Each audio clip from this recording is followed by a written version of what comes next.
सर्वांची, ज्यांनी भारत देश घडविला. आदरणीय मुख्याध्यापक, शिक्षक वर्ग आणि येथे उपस्थित असलेले सर्व पाहुणे व माझ्या मित्रमैत्रिणींनो, सर्वप्रथम तुम्हा सर्वांना स्वातंत्र्य दिनाच्या खूप खूप शुभेच्छा.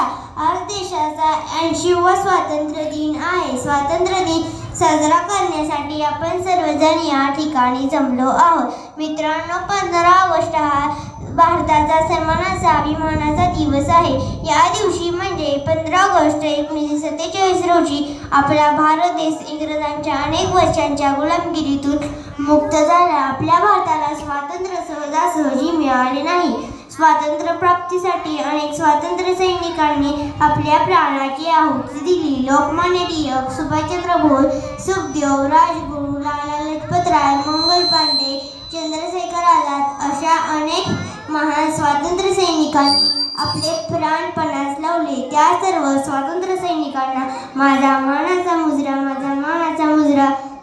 स्वातंत्र्यानंतर आपल्या देशाने कृषी, विज्ञान, तंत्रज्ञान, साहित्य, खेळ इत्यादी क्षेत्रात चांगली प्रगती केली. आता भारताकडे स्वतःचा अनेक साठा आहे. भारत महासत्तेच्या दिशेने वाटचाल करीत आहे. चला तर आपण सर्वांनी मिळून भारताला एक जगातील आदर्श देश बनविण्याचा प्रयत्न करूया. शेवटी मी एवढेच म्हणेन की नका विचारू काय दिले या देशाने आपल्याला. विचार करा आपण काय देऊ शकतो या देशाला. धन्यवाद.